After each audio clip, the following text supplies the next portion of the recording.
छठे शेड्यूल में लाना होगा। की जनता पे दबाव नहीं चलेगा। बंचू को रिहा करना होगा। बंचू को रिहा करना होगा। मोदी की तानाशाही के हितों की रक्षा करनी होगी। लद्दाख को संविधान के छठे शेड्यूल के अंतर्गत लाना होगा। लद्दाख को संविधान के छठे शेड्यूल के अंतर्गत लाना। बंचू को रिहा करो। बंचू को रिहा करो। मोदी सरकार है। करनी होगी लाना होगा बंचू को रिहा करना होगा जिंदाबाद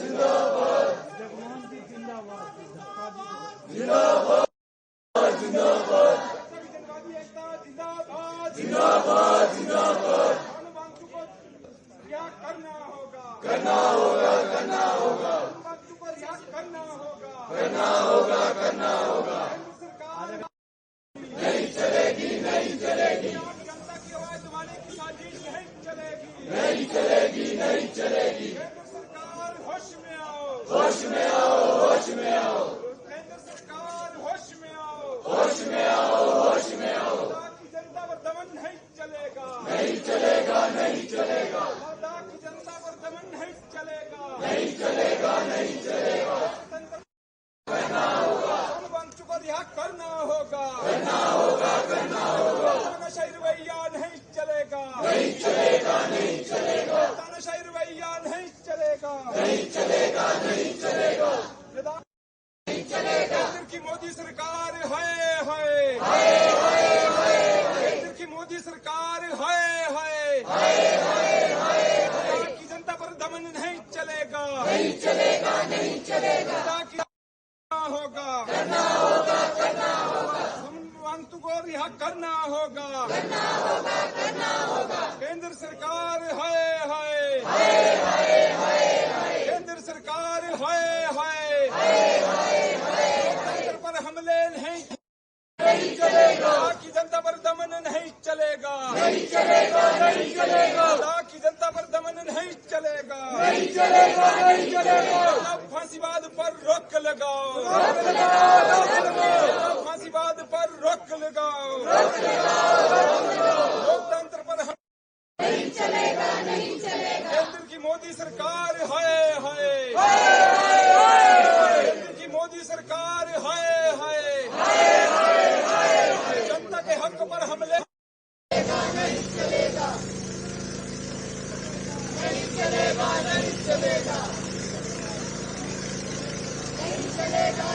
चलेगा। देना होगा।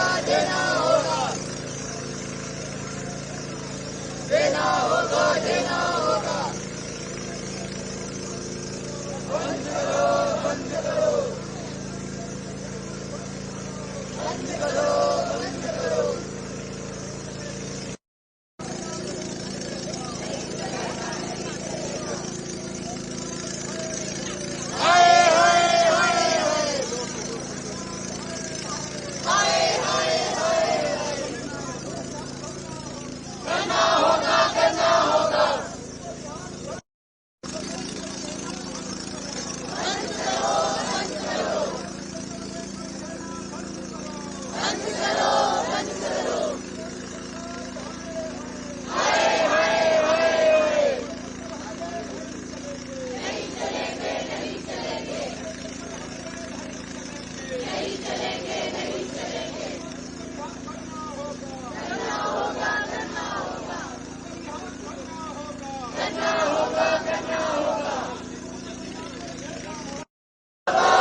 नहीं चलेगी, नहीं चलेगी। विधायक की जनता को होगा।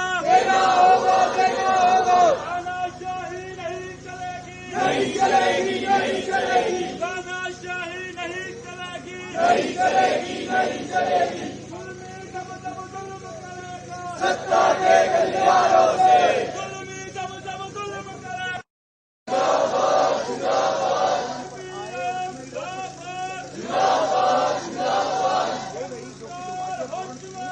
होश में आओ, होश में आओ, केंद्र सरकार होश में आओ, होश में आओ, होश में आओ।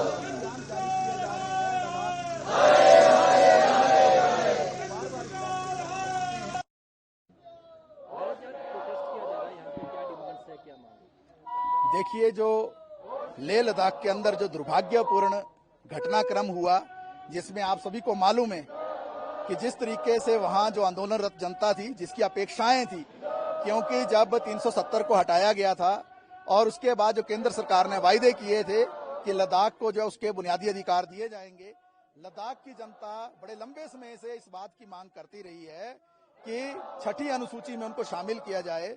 ज्यादातर जनता जो है वहां ट्राइबल है, 98% के करीब, और इस जनता की एक मांग थी कि छठी अनुसूची में शामिल करके उनको स्वायत्त का दर्जा दिया जाए, उनके जो मौलिक अधिकार है उनकी रक्षा की जाए, उनके सांस्कृतिक मूल्यों की रक्षा की जाए, उनके रीति रिवाज की रक्षा की जाए और उनके लिए अलग से एक बजट क्रिएट किया जाए जिसके कारण वहां विकास के कार्य संभव हो पाए।